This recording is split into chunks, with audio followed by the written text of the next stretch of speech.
I don't know like how Meg's feeling, like blah, blah, blah, but I was like, your indecisiveness could have caused you to like lose both things. And yesterday he was like, I'm committed to you. And then today for him to be like, I take that back. Personally, I find Love is Blind is becoming difficult to watch. It's becoming a difficult watch, especially when people come onto the show and make it so obvious that they're just there for clout and they're going to say and do everything in order to be featured.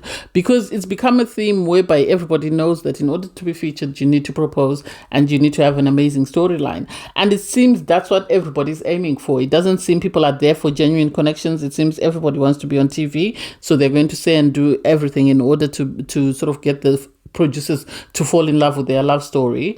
And also Madison side-eye Madison, because at the end of the day, the way she's been moving in this show is questionable. I remember from the day one when she was telling people about her story and how she grew up, I said this, that I don't like how she's coming across. I don't like the fact that she is telling everyone sob stories in order to win them over. And so for her to go and do what she did and say the malicious stuff she said to Meg, I didn't like that. If she was going to break up with that guy, she should have done it and moved on. Anyway, I digress. Hey there, thanks for stopping by. It's Valerie. Welcome to my channel. If you're new here, don't forget to subscribe, click the like button, turn on the notification bell for when I upload new videos, and definitely leave a comment. In this episode, I'll be reviewing Love is Blind, Season 8, Episode 5. So you have Lauren and Dave on their date, and Lauren is trying to convince Dave to pick her. And it's like, why are you doing that? You don't need to force someone to choose you. If it's your person, is going to pick you. The idea that you're throwing Molly under the bus doesn't make sense. Molly, yes, has talked about him in the pod, in the women's lounge, but she's never come into the pod and said, you know, oh, this woman you're dating or that woman you're dating. That I didn't like. Because in my opinion, Lauren has been very desperate. I don't know whether she's desperate to be on the show or whether she's desperate because she knows she really likes this person. I am under the impression she's doing this because she wants to be the, what was her name from season 6? Ade or something like that.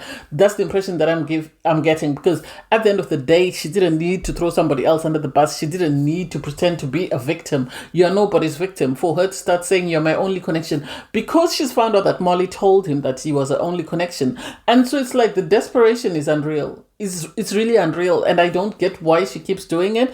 I wish she had just allowed that man to choose whoever he wanted. If he didn't pick her, that's fine. She would have gone home and found her person, instead of her sort of getting him to pick her. And then she'll always be questioning whether he picked her because he liked her or he picked her because he felt sorry for her. In the women's lounge, you have Molly is busy talking about, you know, Dave and the fact that he's told her that he's going to break up with the next person. And for me, I don't get how Dave is refusing that. He didn't say she was his number one. He was talking about rings with her. He was asking her, what sort of ring would you like? Would you be open to getting a ring from a family member? Would you be open? So the idea that he's now sitting in this pod and is lying to this woman doesn't make sense to me. And she deserves what she gets, because at the end of the day, she shouldn't be pleading with someone to propose to her. Lauren shouldn't. She should wait for her person to come and find her, and the person that likes her will beg her to marry him. Then she won't have to beg him to choose her. So I don't get why she did that. You have Brittany, she goes on a date with Devon. Well, the day before she had revealed, you know, to him that she is bisexual, she has dated a couple of women, and he wasn't open to that. He pretended to be open, I think, to be politically correct, but he really didn't seem open to the idea that she was bisexual, because he asked her, so if you're with me, are you just going to be with me or you're going to be with somebody else as well? And so I think Brittany read through the you know, she read in between the lines and she just realized that this man isn't it for her. And I'm happy that she did that for herself. She deserved to choose herself. There's no point in acting desperate and forcing someone to pick you when they're really not into you. So at least she'll find her person that really likes her. Apparently, someone proposed to her, but we didn't get to see her other connection. I wish we had had an opportunity to see her other connection, because I understand Brittany was proposed to by somebody else. I don't know whether they got married or whether they broke up. I think it will come out after the reunion. I remember we saw her at the reunion last season for season 7. So I can't wait to find out what's happened.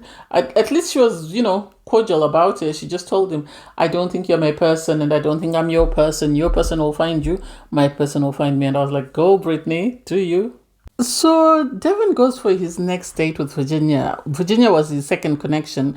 The fact that he made it seem like there was really nothing there left with Brittany makes me side eye him. That is he telling her what he feels she wants to hear, or is he telling her the truth? Because I have a feeling that had Brittany not said anything about being sort of bisexual, he would have proposed to her. But it seems Virginia is happy because Virginia wanted to leave the pods with Devon, so she was going to say and do anything in order to win him. So I'm not surprised that she's happy that, as he says, she's his only option and he's now focusing all his attention on her. They both brought each other gifts.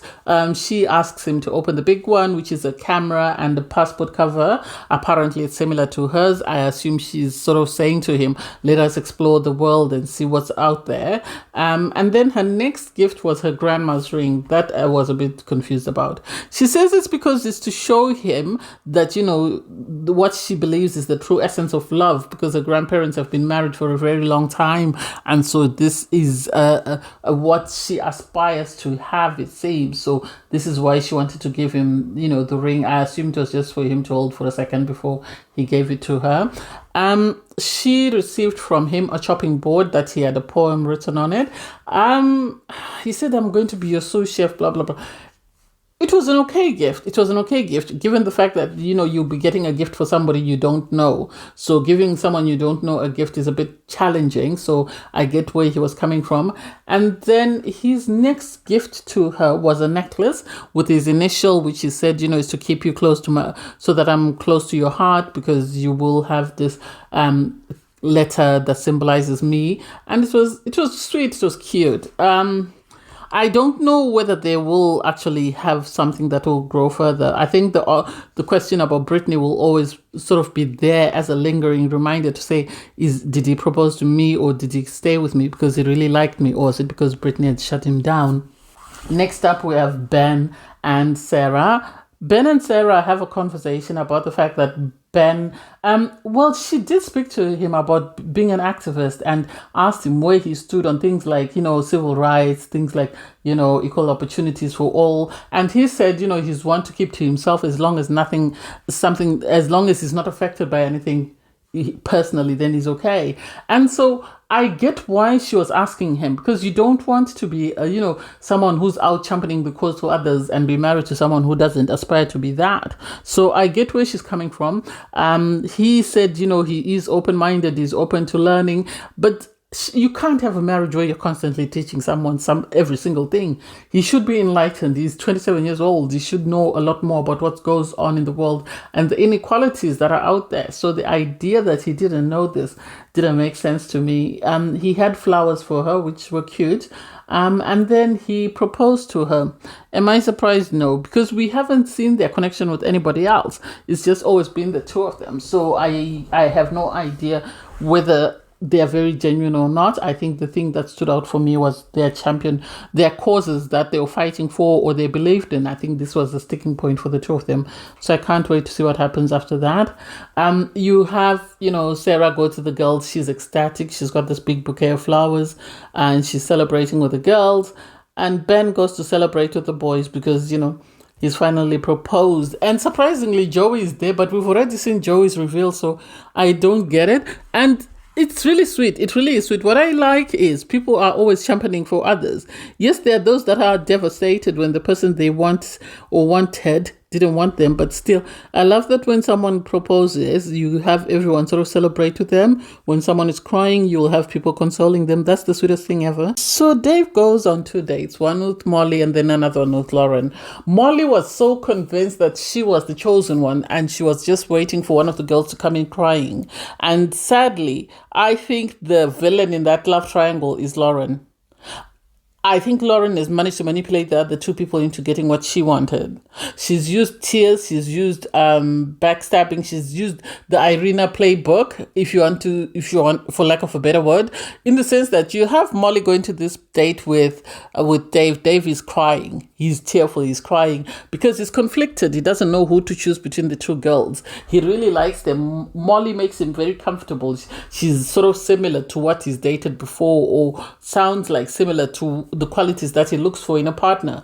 But then on the other hand, he has Lauren complaining bitterly that Molly is bragging that, you're choosing her. She's saying she's your number one. She's this, that, and the other. So for him to come back and sort of say, oh, my connection with Lauren is stronger than my connection with you, I give a credit for saying to him, if you want to break it off with me, just break it off. There's no need to go around in circles. Just tell me, I think my connection with Lauren is stronger, so I feel like that's the person I'm going to propose to. You should have said that.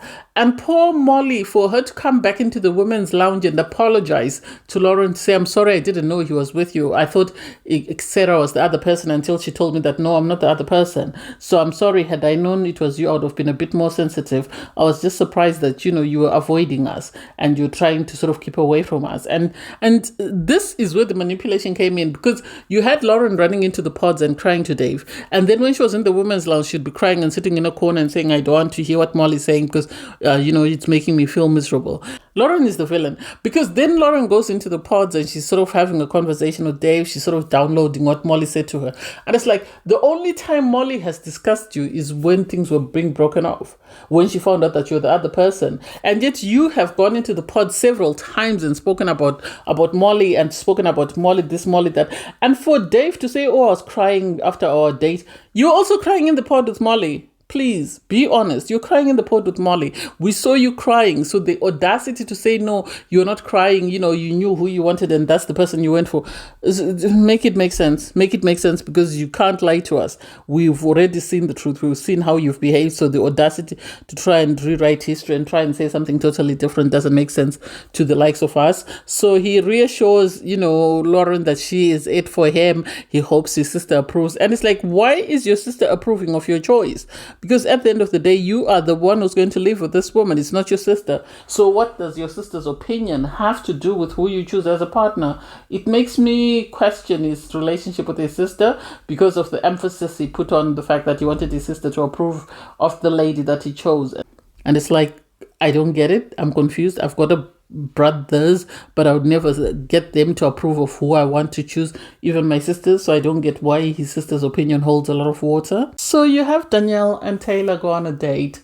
They bring each other gifts. He gives a sock, a Christmas stocking, and she gives him a Christmas ornament. And, he's saying to her, I hope I'm able to sort of get you a stocking with a T for your name on it. And she says she exactly the same type of stocking with a T on it. And then, she gives him an ornament because apparently her mom makes these ornaments every year. And so they're talking about their similarities, the fact that they really love Christmas. They talk about their fears or things they don't like about themselves. So he hints at his body and how he was a late bloomer. And so people at school teased him. She also reveals that she has body image issues, and she has certain parts of her body that she doesn't like. I am yet to meet someone who loves their body as is. I'm yet to see that, because even those that have work done on themselves still don't like their bodies. So I would be surprised if they both came out and said, oh, I really love my body. I think I have the best body ever. So it was cute to see them discuss it without actually highlighting that, I'm overweight or whatever. They spoke about healthy eating. I don't know them as a couple. The problem with the couples this season is they are so bland, they're so boring, and so it makes it very difficult to watch. Next up, we have Sarah and Ben have their reveal. It was the cutest thing ever. His little run across to sort of where she was. They hugged, they kissed, they shared champagne, and he proposed. It was cute, but awkward cute. He seemed more giddy and more excited about the proposal than she did, which makes me side-eye, because we all know she's come with a list of things that she's concerned about, things that he said he's not into. So I don't know whether she's a bit reserved because of that, or whether she's reserved because he doesn't look like she expected him to look. He seems over the moon. He seems like he's got the girl of his dreams, so he's ecstatic with that. But then with Sarah on her part, she doesn't seem as giddy or as excited, although she kisses him and she sort of makes out that she's happy after, they sort of separate, because they meet up, they kiss, they propose, they sit down for a chat, and then after the reveal, and then they go back to wherever they go. So it was cute to see them have a conversation and seem excited, but I don't know. I can't wait to see what happens afterwards, because I think there was a scandal when it comes to him. So you have Taylor and Lauren go on a date. I assume it's the final date before the reveal, and he proposes to her. He's very emotional, and for Lauren, she thinks this is a win. I don't think it's a win. I really don't, because of the way she won him. It's not like the way people like Tiffany won Brett, whereby Brett was just focused on her and went all out for her and didn't sort of take her as a complimentary prize, or Tiffany didn't have to cry for Brett to choose her. This lady has manipulated this man into proposing to her. So the audacity and the excitement that is proposed, this is going to end in tears. I can see this ending in tears, and sadly, she thinks she won over Molly, but I don't think it's a win. I don't think it's a win. He proposes, she says yes. He goes to the guys, he's ecstatic. She goes to the girls, she's ecstatic. Molly, obviously, at this point, I would assume was gone because he had broken things off with her, and he was her only connection. So, good for Lauren. She won. That's what she wanted. She did everything within her power to make sure that this man chose her. He chose her. She's giddy. She's excited. She's happy, and that's it at the end of the day. You have Mason in the men's lounge having conversations, and Alex is really trying to prep him. He's trying not to tell him that she's going to break up with you, but he's trying to make sure that Mason is in the right mindset to sort of go for his date. And all the other guys know for a fact that Mason is about to be broken up with because Alex has told them, but nobody has gone and told Mason that you're about to be broken up with, which I think to some extent was wrong. But then at the same time, you want him to go in and be told whatever he's told without sort of being prepped. So he goes in, he meets up with Madison. He had set a romantic breakfast date. He had everything laid out for her. And you could see the way she was awkward as soon as she saw everything, because she knew she was going in to break up with him. And so the idea that he had all this prepped for her was really sad. And for her to sort of tell him that you were undecisive, you were sort of tittering between me and Meg, and the fact that you tried to play us against each other, I didn't like that. If she was done with him, she should have just left him alone. She didn't need to say all the things she said. She should have just broken up with him and kept it stepping and left him to continue with whoever is his person. So he was really upset. He said his goodbyes and then he went. And surprisingly, Alex is the one who went to console him. And it's like, I don't know whether this is malicious or whether this is actually someone being caring and compassionate towards another person who's going through a challenging time. I didn't understand that. I really didn't, because I felt to some extent Alex was making more of a big deal than it was. You have Madison go to the girls' area, and then she's sort of telling Meg that it's up to you whether you want to accept his proposal or not. But I've told him that, he tried to play us and we have spoken. And so if he might end up walking out with no one. And it's like, it's not your place to say that, Madison. If you don't like him, it's okay. Allow him and Meg to sort of see where that lands. You can't sort of make a decision for him, or you can't sort of put sand in his gurry just because you don't like him. That's not a good look. I really didn't like that. I felt that was very malicious of her to say. She should have just come out and said, unfortunately, things didn't work out between the two of us, so we've broken up. I wish you all the best, and I hope, it works out for you too. And then left it at that, because you don't know where you're going. You don't know how things are going to play out with Alex. Maybe when you have a reveal, you're going to actually realize that Mason is your person. So I didn't like that sort of malicious aspect of Madison. So you have Mason go on a date with Meg. Meg is feeling some type of way. Obviously, she's just not going to roll over. She knows that this man was in the process of trying to propose to someone, or he had somebody else who was his number one. So the fact that he's now calling her for a date, setting up a breakfast date, it's so predictable. There's no way he was going to have two breakfasts. I have a feeling if things had gone his way, he would have broken up with Meg. So the idea that suddenly he's having a breakfast date with Meg and is begging and pleading and telling her that, on day one, I scored you 10 because you were a 10 for me, you were 8, and I've never scored any other girl a 10. And it's like, well, if she was a 10, why did you have her sitting and waiting while you sort of decided who you wanted between the two of them? If she was your 10, you should have picked her, and you should have written it to the end. You should have had a Joey storyline where there's nothing really for us to see, and the two of you are married and living happily ever after. So I can't wait to see the end of that conversation. I like the fact that Meg is not jumping up and down and saying, yay, this is what I want to hear, but she's actually giving him room to say everything he needs to say. So I can't wait to see what happens in episode 6. Thanks guys for watching. Please don't forget to like, share, comment and subscribe, and click the link in my video to watch my review from episode 4. Bye guys.